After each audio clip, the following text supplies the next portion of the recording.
Good evening, everyone. Please rise for the pledge. I pledge allegiance to the flag of the United States of America and to the republic for which it stands, one nation, under God, indivisible, with liberty and justice for all. Thank you all for attending the City of Middletown Zoning Board meeting. Today is March 20th of 2024. I'd like to acknowledge our board members in attendance: Keith Halleck, Marianne Cavallaro, Mark Woody, our city building inspector, Walt Welch, and our council, Rich Krogan. Board member Wendy Rodriguez could not make it this evening. Next up, I'd like to call for a motion from a board member to approve minutes from January 17th. Do we have a motion? All right, so Keith will make the motion and Marianne second. All in favor? Any opposed? All right, the record will show all in favor. All right. Now we're going to continue the public hearing for the only item on the agenda tonight, which is the Orange Terrace application. I'd like to invite the residents to come forward, state their name, and give their discussion on the topic. The applicant will be invited. They can go after, okay. Let the public come, and then, or unless you have something you wanted to add. No, we went very little. I mean, I had to do. And we acknowledge receipt, and that'll be made part of the record. Okay. So we'll invite up the public for the remainder of the public comment session. And if the first person would like to come on up and speak.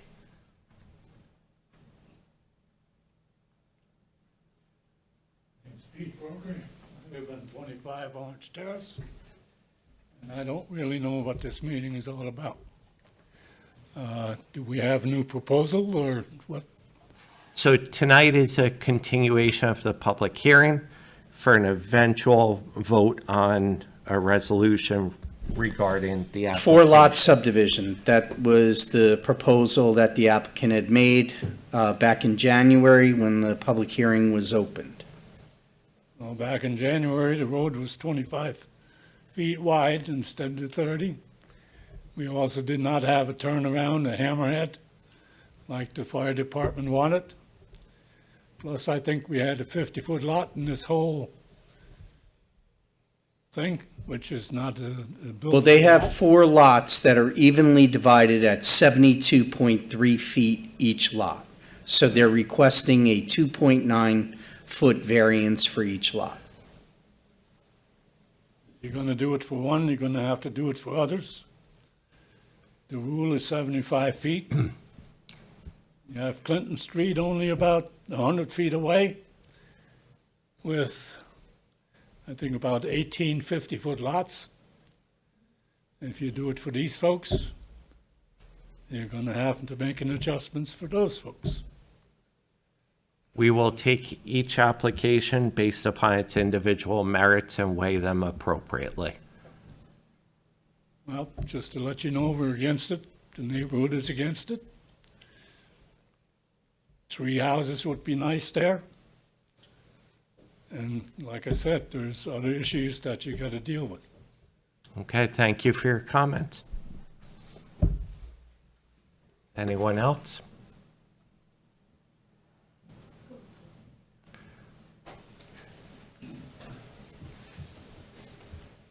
So, Jason Lichtenstein, 1 Clinton Street. I reviewed some of it. I was just more curious as to the changes. I was kind of hoping they were going to talk first. As to the changes that were made, did they adjust the width of the road, and did they adjust the issue of the turnabout at the end of the road? And I kind of do agree that if you start making, adjustments for one, you start making adjustments for the other. And our concern does become, what happens on Clinton Street there with all those empty lots. It also is slightly concerning that you find out that one of the people that was against this from the beginning is now not allowed to have an opinion on it because their spouse was emailed with the potential of being like a representative to them, which made it a conflict of interest for that person to have a no vote on this. So you start to question the ethics and that they're going to follow when they're up there building. Are they going to keep the integrity of the properties up there? Are they going to stay to 72 feet?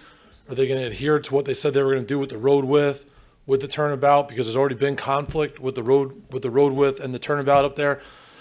So now you start seeing like the underhanded stuff where they start eliminating their potential no votes by sending emails asking the spouses of other people to potentially represent them in a real estate case. Now you start to question like if they're willing to do that, to what other extent are they willing to bend the rules and extend what they think is beneficial for them. When you look through their numbers, you see that there's a significant financial loss to them, by agreeing to 4 houses rather than 6 houses. So you start to question if they're willing to take this large loss. Well, what corners are willing to be cut here? Because you can only take so much of a loss as a company. So you look at, what their proposal was for 6 houses. It wasn't that large of a profit margin anyways. But now you're getting down into like the 4 houses and, it looks like they're losing somewhere in the upwards of $154,000, and they're already invested into this $150,000. So, my concern becomes, where's that ethical line when they're already starting to show like, signs of the ethical line being crossed here? It's been expressed multiple times that 75 feet's the standard. We were asked by Jacob if we could provide past precedent to back this up. We were able to find and provide past precedent to it. And granted, 4% is not massive, but 4% is still something. And the next person sees that 4% and they take that 4% and they chip away at it, and you see where this progressively goes to where our neighborhood changes from the, what we've gotten up there to now the neighborhood changes because we've continuously given a little bit more and more each time, and that becomes our concern as neighbors up there is, how far do we let people push the envelope, and then you look at the ethical part of it and the things they've done to eliminate their no vote, people that are potentially in opposition of this that have an opinion on it, now they can't have an opinion on it anymore because, of an undermined way to possibly take advantage of it. So, there's a lot of questions and concerns that we have about it. Are they going to do the right thing by the neighborhood? And then what's the construction going to be like up there? Because like I think I spoke in the fall about it. When they chopped down the trees, they did it with absolutely no remorse for the people that were in the community. They were up there prior to the hours they were supposed to be up there. The police were called because they were up there before they were supposed to be up there. They left a mess up there as far as the trees went when they chopped down the trees. We had to come up here multiple times and ask multiple times for the city to enforce them to come clean up their mess. So now what happens? Because the other side of that road is owned by the cemetery and it's all like wooded property. Do they just dump all their stuff in there because they pushed a lot of the trees in there the first time? So my major concern is if we start letting them bend away at the rules, and they've already shown a foul, they've already shown fault in their ethics, where does this line draw? Like 75 feet, it's pretty clearly drawn up, and again, I understand that 4% is not a lot, but 4% is something. And it's always, where do you start? And then when you start, it's hard to stop that when you start there. And again, like the ethical issues are very concerning. So Okay, that's my take on that. thank you for your And comment. just for clarification, this board is only deciding on a variance. They would still have to get site plan approval if it was approved with the planning board, and then it's referred to the common council. I understand. So there are 2 other boards that would be involved potentially. As far as cutting corners, DPW enforces that. So that would be up to DPW then. And the complaints were made to City Hall, within the different, facets of City Hall, the complaints were made, but the issue still happened. And that's the concern is we're seeing the ethical line get blurred with these guys. We've already had to make the complaints to City Hall on a couple different issues. And now we're willing to even make any sort of like percentage change in the road front allotment. They have to give a little bit on this situation too. So that's kind of like where I'm coming from with this, just the concern of the integrity moving forward from the company. Thank you. Hi, Hi there. my name is Michelle Broker. I reside at 23 Orange Terrace. So I'm not abreast to everything. I know the gist of things. My couple questions that I do have is, you all are trying to say whether or not you're going to give the variance, but none of the neighbors want this. And like Jason said, like everything that Jason just said, is the sentiment of all of the neighbors. I don't think I know one neighbor that is happy about this. The extra traffic, and like he said, 75 feet is 75 feet. My husband and I have purchased property in the city of Middletown in the past, and we had to set forth to those 75-foot boundaries as well. We had two 50-foot lots or three 50-foot lots, had to combine them to two 75-foot lots. So what one person has to do in the city, the rest of the people should do as well. And I get they want the variance, but they want the variance for their bottom line. They should have done their research. They should have known, because honestly, there's other people that looked at those properties and they're like, well, they're 50-foot lots, so they knew they had to combine them to put them into two 75-foot lots. So again, why should the neighborhood suffer for the bottom dollar of a company? Okay? What the city of Middletown needs to look at is the environment of the neighborhood. This is a dead end. We're going to have tons more traffic, even with just one more household. You know, I mean, if everybody had their way, we would be happy with it the way that it is. But there's going to be drainage issues. There's going to be more traffic issues, the garbage trucks, the construction is going to be a nightmare, you know, and like Jason said, they're going to try to cut corners. It's going to be an issue, and 75 feet should be 75 feet. And at what point do the neighbors really have a say? Or are we just wasting our hot breath up here because you guys are going to make the decision in the end? Like, at what point do you consider how the neighbors feel, how the neighborhood is? Like, do we go and we have everybody sign a petition? Do we get 150 signatures? Do we get 2,000 signatures? Like, where is that? How do you guys make that judgment? Or is that decision on you and you're like, no, you know what? We'd rather have 4 residences. We'd rather have 4 residences paying City of Middletown taxes. So then it's a win-win for the city, but it's not a win-win for the residents that live there. So y'all need to take that into consideration. Within issuing a variance, there are criterions set forth by the state of New York. That's what the board can consider. And what's the criteria, though? It should be 75 feet. So how do you Well, consider?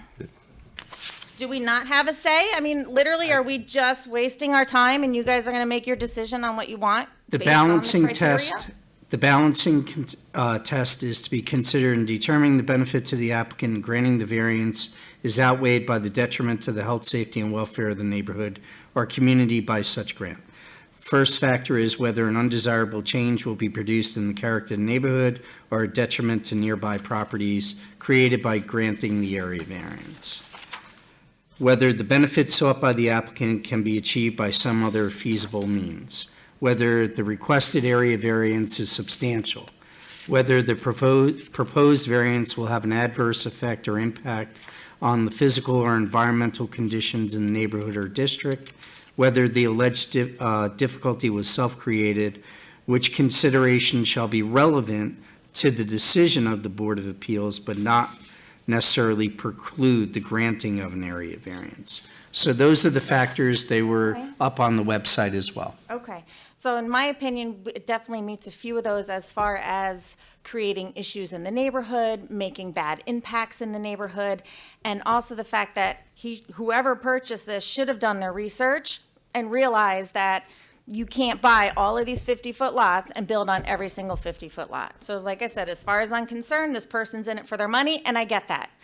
I own multiple businesses, and I understand that. But it is the business's owner responsibility to look into it and know their facts. And the fact is he's trying to get away with something that shouldn't be allowed. So just voicing my opinions, voicing my concerns, voicing the fact that it is going to lessen our property values because it's a quiet, dead-end neighborhood. And yes, it's still going to be a dead end, but it is not going to be quiet anymore. I can guarantee you that. With all the traffic that's going to go in and out, it's going to cause issues with our neighborhood. So again, hopefully, you guys can take into consideration how we feel and honestly what the rules are. So it should be 75 feet. He has more than enough properties to do that, and he can do it. Unfortunately, $155,000 he's going to lose, but he will also gain value by having larger road frontage for each property, which is a bonus for his buyers. And a buyer will pay more for a home with larger frontage. Okay, thank you. Thank you. Do we have anyone else to speak this evening? Okay. Applicant? Okay. We'd like to invite the applicant up to make their presentation.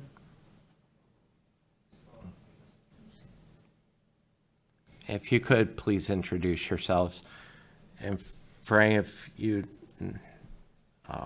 that aren't aware, this is the Orange Terrace application for an area variance on front yard width. Go ahead. Thank you. So my name is Neil Frischberg. I'm with Fabricant, Lippman and Frischberg, and we represent the applicant. As you know, this is an application for a four-lot variance, and as you pointed out, we're only looking for a 3.7% change. So let me address some of the things in my notes that I heard the public state. Thank you. This is not a slippery slope. I heard people loud and clear that if you give us the variance of roughly 2.7 feet, you're going to have to give it to everybody else. I disagree. This board, when this board makes a decision, it makes it on the facts of the case before it. And if somebody else comes before it, it doesn't have to give them the same variance.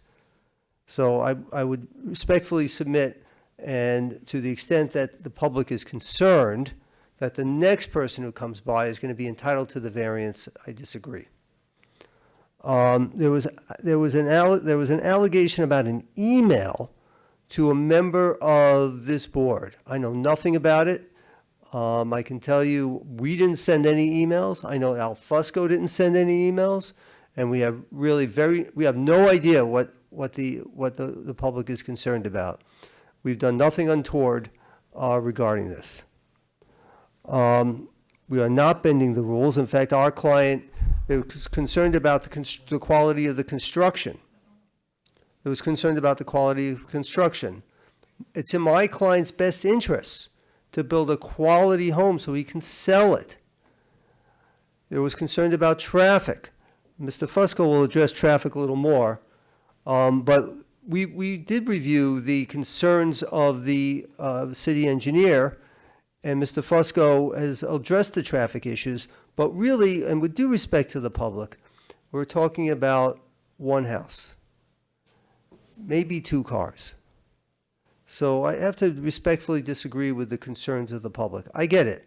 They were accustomed to 4 vacant lots, and this is not going to destroy their neighborhood. In fact, it's keeping in with the character of the neighborhood, because when you look around, a lot of those lots are 50 feet. I'm going to turn it over. I will turn the balance of this over to Mr. Fusco. Alfred A. Fusco Jr. I'm president of Fusco Engineering, and I represent the applicants in this request. We had received memorandum from the ZBA engineer, and we addressed all those items, I believe, adequately. We got it to them on time. I don't know if he had any response, but whatever they have, we will accommodate as well. Just a couple of things. We do have a 30-foot wide road that's shown on the plat that we have now. We do show a turnaround that was previously approved by, I believe, was a fire inspector.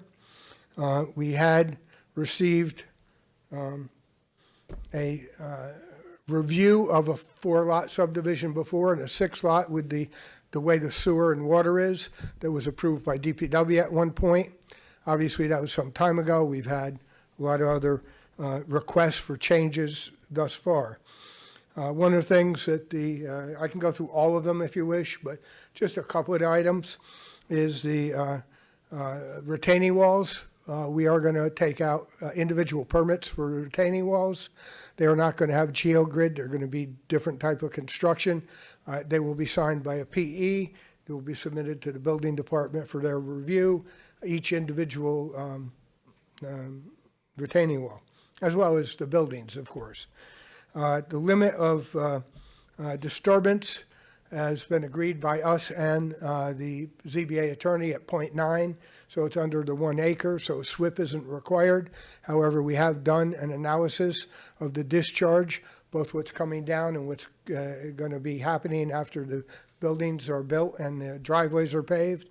And Al, just to correct, I believe you meant to say ZBA engineer, not Oh, attorney. I'm sorry, I apologize. I apologize for that, yes. Anyway, at this point, we removed some of the swales that he was concerned about in the rain garden, and we went in for a recharge drainage structures on each lot, where all the drainage on the lot coming off the roof leaders, off the driveway, off of, the back of the retaining wall and whatnot, will be collected and will be placed in discharge chambers under the ground to put the water back into the soil. So there's no change in the pre and post flow. So that is one of the requirements, and we've accomplished that. Regarding traffic, 3 to 4 is basically 2 more cars. There's probably a total of 8 cars that are going to be involved once the properties are completed. Some of the other questions related to the disturbance was in relationship to, the amount of material that's going to be removed from the site, and it's about 1,300 cubic yards, which is about 53 trucks, probably over an 18-month period. They're not going to be just running back and forth. You're going to do one lot at a time, so it's going to be gradual in that regard.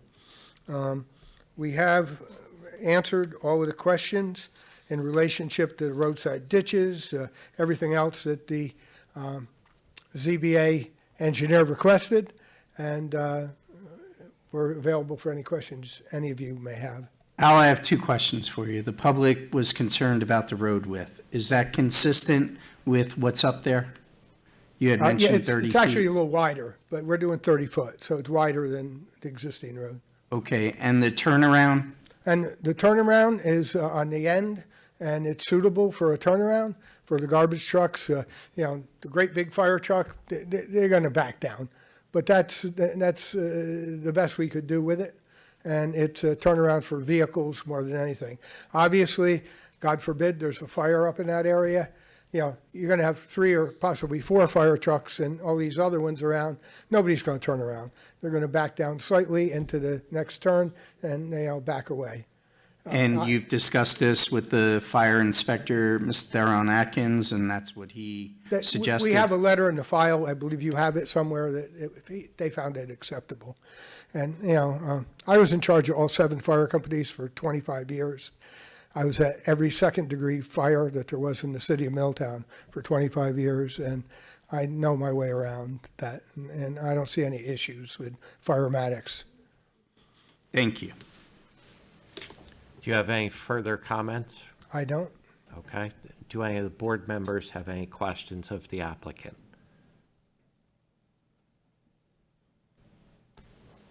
I just have one question, Mark Woody. 4 lots, 3 of them at 72.31. Is that 75? They're all 72.3. Oh, 70. They're all 72.3, all 4 of them. Thank you. Any other questions from the board members for the applicant? None? Thank you for stepping forward. All right, at this time, I'd like to call for a motion on the resolution. Close the public hearing. I'm sorry. Excuse me. I'd like to call for a motion to close the public hearing on Orange Terrace. Keith will make Mary Ann will make the motion. And second by Mark. All in favor? Aye. Any nays? The ayes have it. Okay. I'd like to call on a motion for granting an area variance for the applicant Orange Terrace Properties based at 3-13 Orange Terrace for an area variance for front yard.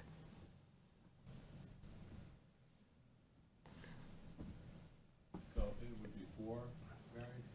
It would. I'll make a motion to call for four variances. Okay, so we have a motion by Keith. And do we have a second? Okay, so Mark. Okay, and we'll do a roll call for the vote. So that would be starting with Keith. This is my vote. Yes, so this would be a vote, so it, Yes means an approval of the variance, no means a declination of it. Can I just make a comment before I vote?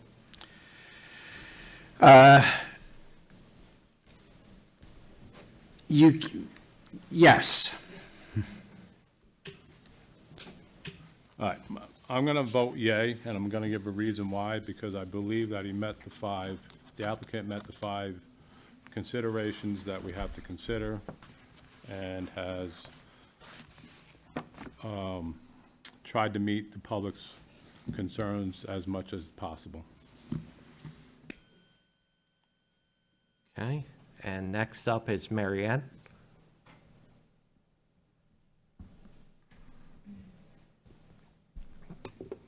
I preface my vote by saying I know that this is going further for the site approvals, correct, or site?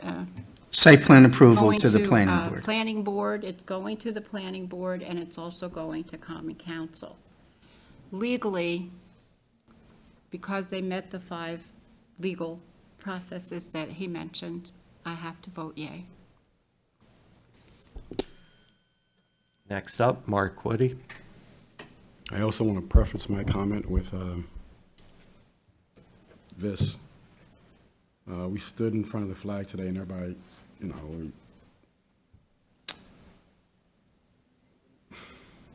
we say we want to do what's fair, and we say that justice for all. It's with a lot of integrity that everybody makes a vote tonight, and I can tell you from being here, I appreciate everybody's comments, I appreciate everybody's input, and I understand the passion that's involved. But again, let me double down on the integrity. I have not talked to anybody and any of my members. We are voting individually. This is just a personal issue for us, and we do not collude. But with that, I just, again, want to make it clear that it goes on from here, but I appreciate the time and energy and everybody's perspective. It's with that that I say yay, because the one thing that is interesting is I cannot conclude rationally, and I thought about this a lot. I got to tell you, I'll look you in your face and tell you, I cannot conclude rationally that the proposal before this board, and myself in particular, compromise the character of the neighborhood. I know there's a variance of opinions, but I just think that's important, and I do appreciate everything that everybody's saying to me. Thank you.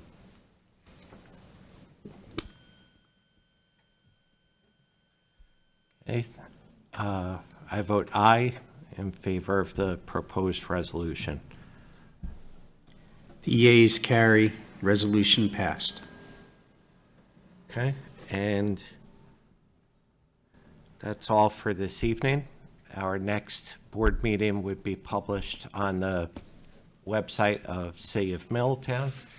And I'd like to call for a motion to adjourn. A motion made by Keith and seconded by Mary Ann. All in favor? Aye. The ayes have it. Good evening.